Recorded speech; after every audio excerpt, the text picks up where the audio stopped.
Hello viewers, আসসালামু আলাইকুম। সবাই কেমন আছেন? আশা করি সকলেই ভালো আছেন। ঘরে থাকা মাত্র ২টি উপকরণ দিয়ে খুব সুন্দর একটি সকালের বা বিকালের নাস্তা তৈরি করে ফেলুন অল্প সময়ের ভিতরে, মাত্র কয়েক মিনিটে। এটা দেখতেও যেমন সুন্দর, খেতেও তেমন মজা এবং বানাতেও খুব সহজ।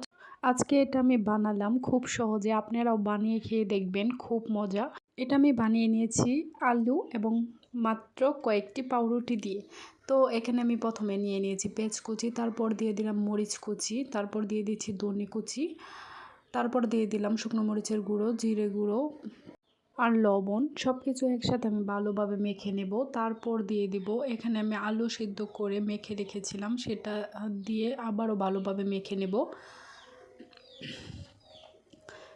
মেখে নেওয়ার পর এখানে দেখেন আমি কয়েকটি পাউরুটি নিয়েছি।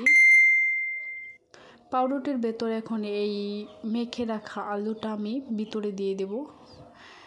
দেওয়ার পর দেখেন আমি যেভাবে দিচ্ছি সেভাবেই দিবেন। তারপর আরেকটা দিয়ে এভাবে চেপে চেপে লাগিয়ে দিবেন, দেখবেন ভিতর থেকে বের হয়ে আসবে না এবং এটা খুব সুন্দরভাবে লেগে যাবে। দেখুন অনেক সুন্দরভাবে কিন্তু এটা লেগে গেছে। তো আমি এভাবে সবকটার ভিতরে আলুর পুরটি ভরে নেব। ভরে নেওয়ার পর এভাবে চেপে চেপে লাগিয়ে নেব। তারপর আমি একটি ছুরির সাহায্যে এটাকে, আপনারা যেই শেপ দিতে চান সেটাই দিতে পারেন, সমস্যা নেই। এভাবে আমি কেটে নিলাম। কেটে নেওয়ার পর প্রতিটাই আমি এভাবে কেটে নেব। তারপর এখানে আমি নিয়ে নিয়েছি আটা এবং নিয়ে নিলাম গোলমরিচের গুঁড়ো এবং জিরে গুঁড়ো, আর দিয়ে দিলাম সামান্য পরিমাণের মরিচ গুঁড়ো। দেওয়ার পর এখানে দিয়ে দিলাম হলুদ গুঁড়ো। তারপর এটাকে আমি ভালোভাবে পানি দিয়ে হাত ব্লেন্ডের সাহায্যে এটাকে মিশিয়ে নেব।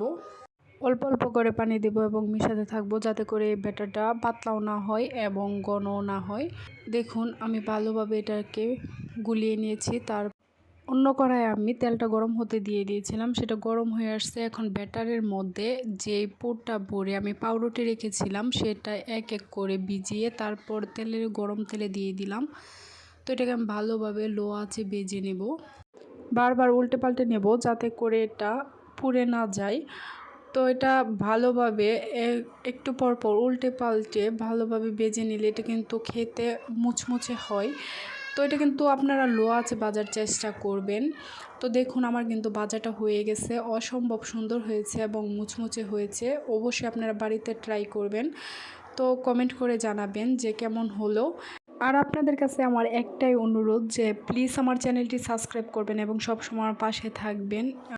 যারা আমার পুরো ভিডিওটি দেখলেন তাদেরকে অসংখ্য ধন্যবাদ এবং পরবর্তী ভিডিও দেখার অনুরোধ রইল। ততক্ষণ পর্যন্ত সবাই ভালো থাকবেন, সুস্থ থাকবেন। খুদা হাফেজ।